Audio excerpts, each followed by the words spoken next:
Ертеде бір байдың қорасын 40 қарақшы торуылдапты. Бірақ қанша тырысса да малын ала алмаған екен. Байдың қорасын қарулы жасақ күзетіп тұрыпты. Бірақ таң ата қарауылдар көзден ғайып болады екен. Ұрылар тылсым жайды түсінбейді. Ертесіне біреуін тыңшылыққа жұмсайды. Ол байға жолаушы кейпінде келіп сыр тартады.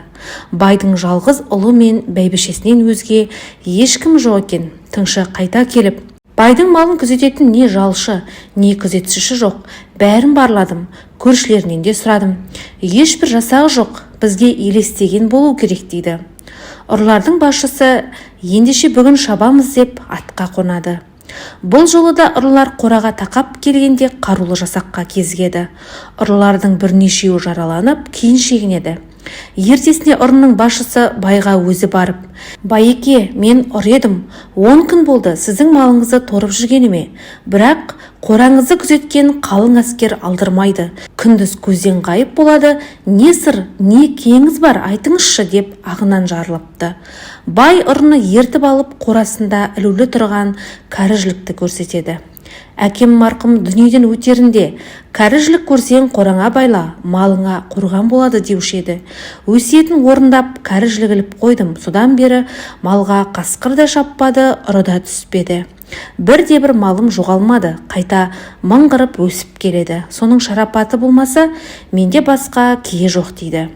Құдіретке бас иген ұрылар баймен дос болыпты, ниетінен қайтып адал кәсіпке көшіпті деседі. Кәріжілік малдың сүйектерінің бірі болғанымен оның өзіндік қасиеті бар. Қазақ кәріжілікте шаңырақтың құты бар деп ырымдайды. Қазақ халқы кәріжілікті мал жанымның амандығы үшін деп босағаның оң жағына байлайды. Бұл береке мен ынтымақ, құт пен ырыс өз шаңырағында мәңгі тұрақтайды деген ырым. Бүгінде ұмыт болған бұл наным-сенімге көпшіліктің бей-жай қарайтыны рас. Бұл ретте ата-бабамыз қастерлі санаған жілік туралы мына бір аңызды да ұмытпаған жөн. Ертеде байдың жалғыз ұлы болыпты. Ол керуен тартып қалаға саудаға аттанады. Сапарға шығар кезде әкесі, «Балам, мына кәрі сүйекті қойныңа салып ал, қауіп қатерден аман боласың» дейді. «Әй әке, сенің ақ ырымың таусылмайды екен» деп ұлы селсоқ қарайды. Бірақ әке көңілін қимай көп қапшықтың біріне лақтыра салады. Межелі жеріне аман есен жетіп саудасын жасап елге қайтады. Жолда керуенге қарақшылар шабуылдайды.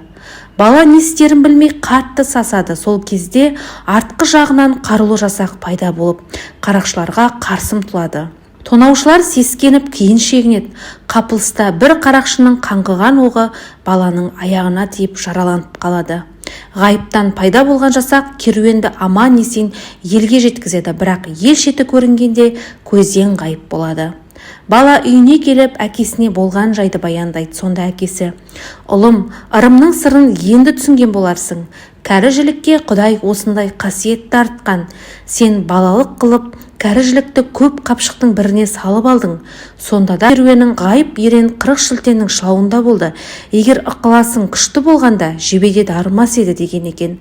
Міне осыдан бастап ел аузында кәріжілік ер жігітті 40 қауіптен құтқарады деген сөз қалыпты.